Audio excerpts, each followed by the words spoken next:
ஒன்றிய அரசிடம் ஒரு தெளிவான திட்டம், மக்கள் இன்று மிகப்பெரிய அளவிலே பாதிக்கப்பட்டிருக்கக்கூடிய ஒரு சூழலிலே போரின் காரணமாக இந்த தட்டுப்பாடுகள் இன்னும் அதிகரிக்கக்கூடிய வாய்ப்புகள் இருக்கக்கூடிய ஒரு சூழலிலே மக்களுக்கு அத்தியாவசியமான எரிபொருள், பெட்ரோல், டீசல் இதுக்கெல்லாம் ஒரு சரியான திட்டத்தை வைத்திருப்பதாக தெரியவில்லை. இது நிச்சயமா அதை சரி செய்யறதுக்கு மக்களுக்கு இருக்கக்கூடிய பயங்களை போக்கக்கூடிய வகையிலே அதற்கு அவர்கள் ஏற்பாடு செய்ய வேண்டும். மேடம், திமுக கூட்டணி பேச்சுவார்த்தை தொடர்ந்து நடந்துகிட்டு முடிவாக தேர்தல் தேதி அறிவிச்சாச்சு. நாமினேஷனுக்கு ஒரு 6 நாள் தான் இருக்கு, 8 நாள் தான் இருக்கு.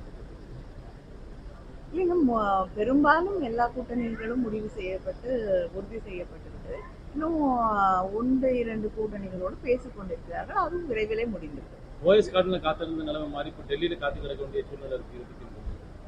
ஓஎஸ் கார்டுல ஒரு காலத்துல காத்து கிடந்த சூழ்நிலை மாறி இப்போ டெல்லியில ரொம்ப நாளா திராவிட முன்னேற்ற கழகம் அதுதான் சொல்லிட்டு இருக்கோம். இப்போ கிட்டத்தட்ட அவங்க பிஜேபியோட பி டீம் மாதிரி ஆயிட்டாங்க. பிஜேபியோட அவர்களுடைய தலை கூட்டணியிலே தான் இன்னைக்கு அவங்கள தலைமையில தான் இன்னைக்கு கூட்டணியே இயங்கி கொண்டிருக்கு. அதிமுக கூட்டணி பேர் இருந்தாலுமே அது கடைசியில பிஜேபியோட கூட்டணியின் தலைமையில் தான் அவர்கள் செயல்பட்டு கொண்டிருக்கிறார்கள் அப்படிங்கிறது தெல்ல தெளிவாக தெரியும்.